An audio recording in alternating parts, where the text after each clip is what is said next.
Obese Boy Scouts are banned from their annual Jamboree. As well they should be, fat sons of bitches. Okay, this is a fascinating story, and we might have a little bit of disagreement. So let's get into the details of the story. So they have their annual Jamboree, and apparently a few years ago they let the Boy Scouts know that they would be banning anyone who's overweight from this year's Jamboree. And the reason why they did that is because they wanted to motivate the Boy Scouts to lose weight, get in shape. And so at this point, the Jamboree is just around the corner, and apparently they're going to go to a place where it's very, you have to be very athletic to make it. They're going to go hiking, and they're going to do all this nature-y stuff, running, and athletic stuff that, you know, is... Quilting.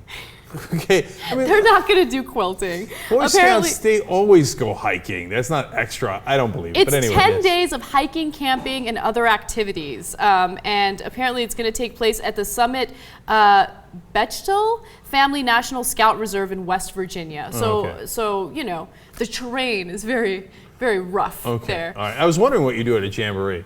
I thought it'd like you to get more food, but then that's because I'm a fat ass, and I immediately like Jamboree, you jam your face with food, right? That's fun. So anyway, so they gave the Boy Scouts a few years to get in shape so they'd be able to go to this Jamboree, but at this point, if you haven't gotten into shape, you won't be able to go. So that's the saddest story I've ever heard.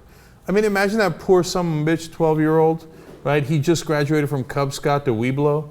And he's all proud, and he rolls in. They're like, you, too fat, you're fine, fine, too fat, you're fine, too fat. So they do this. The amount of crying that poor kid would do would be heartbreaking, shattering. Don't do that. So they do this based on BMI, body mass index. And if they have a BMI over 40, they will not be allowed to go. So far, the Boy Scouts have not released numbers in terms of how many Boy Scouts have been banned from this at this point.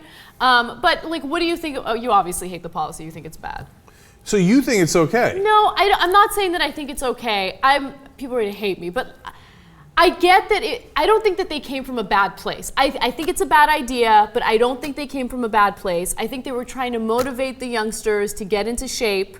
But now what they're doing is they're punishing kids for being fat, and I don't think that punishing them and shaming them is going to do any good. Yeah, I understand what you're saying, but it's not their job. It's the parents' job. Yeah. And so because you should have known that if you went down that path, at some point you'd have to take out a thing and squeeze their fat or do whatever and measure them. And I mean, I get a sense of like eugenics, like, oh, you have not passed the test. No, 999, you must now go back home. And you're like, oh, Jesus Christ. And what's with the Boy Scouts? I'm like, is there anybody left in the Boy Scouts? Like, they banned the gays, they banned the fat people, they banned this, they banned that. In the end, they're gonna like ban white people. Then they're gonna be like, wait, oh my God, there's no one left. Right. Well, to be fair to them, they lifted the ban on gay Boy Scouts. Okay. So that's something. And now the fat kids are thinking, wait, the gays are in, we're out? What the hell happened here? So, and to be fair, the heavier Boy Scouts can continue to be Boy Scouts. They just can't go to this special Jamboree. Oh, as a 12-year-old, that would be so devastating. Stand up, big boy. Now go home. Clean up, go home. That ain't right, man. That ain't right. I was a fat little kid. That ain't right. Who would laugh at that? Okay.